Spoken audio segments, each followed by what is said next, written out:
बल्दियाती इंतखाबात इल्तिवा का शिकार, कराची की आवाम का इजहार मायूसी, इलेक्शन जल्द करवाने का मुतालबा। गलत है, इंतखाबात तो होने चाहिए, इंतखाबात होंगे, नए लोग आगे बैठेंगे तो काम होगा। यहाँ पे काम रुका हुआ है, काम करते करते छोड़ के चलेगा। मार्केट का आप हाल देख लें, क्या हाल हुआ इस टाइम। बिल्कुल हमारे लिए काम करने के लिए बहुत परेशानी हो गई है, खड्डे करके चलेगा यहाँ पे। कराची के मामला आप देख रहे हैं कि हर गली कूचे हैं जोर से और तालाब से भरे पड़े हैं और इनको जो है इन्होंने ये फरार इख्तियार किया है इन जमातों ने, कोई सहूलत देना नहीं चाहते ही।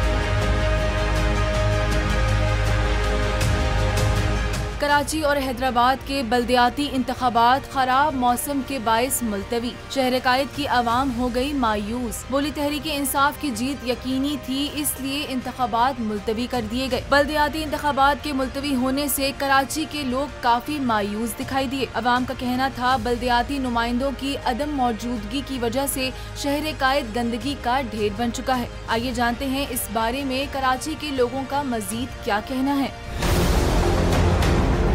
इलेक्शन मुलतवी होना ठीक है क्योंकि वोटर लिस्ट से ठीक होनी चाहिए। वोटर लिस्ट से ठीक होंगी तो उम्मीदवार अच्छा खड़ा होगा और उम्मीदवार अच्छा आएगा। बेहतर ये कि वोटर लिस्ट से ठीक हो। बल्दियाती इलेक्शन में मुलतवी करें, ये एक साजिश के तहत करें क्योंकि हाल हवाल अभी बारिशों से मजीद और ख़राब होगा। 14 साल यहाँ हुकूमत रही पीपल्स पार्टी की मुत्तहदा की, पूरा बेड़ा गर्क कर दिया कराची समेत पूरे बशमूल सिंध का। बहाना है बारिश का और ये मुहर्रम का एक खामखा आड़ लेके इन्होंने इलेक्शन पोस्टपोन किए। इनको अपनी हार नजर आ रही थी इसलिए इन्होंने करा है और ये चाहे कुछ भी कर लें जीतेगा वही जो जीतने वाला है। इन लोगों की आपस की पर्सनल सेटिंग है, इसकी वजह से इन लोगों ने आगे कर दिया। 3-4 महीने का जो टाइम दिया हुआ है कि पीटीआई का ज़्यादा सियारत है ना, हुकूमत जो है ना इस वजह से डर रही है। मुलतवी हो गए कोई मसला नहीं है, तो मसाइल के अंबार कोई 1 महीने में थोड़ी हल हो जाएंगे। 1 महीने डिले हुआ तो क्या हुआ। वाज़ेह रहे कराची और हैदराबाद के 16 इजला में बल्दियाती इंतखाबात के लिए पोलिंग 24 जुलाई को होनी थी, जबकि इलेक्शन कमीशन ने कोरोना और तूफानी बारिशों की पेशगोई के बाद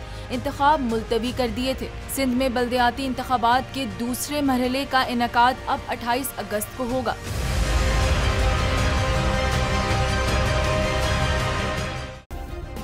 सब्सक्राइब करें और बेल दबाएं ताकि कोई खबर रह न जाए।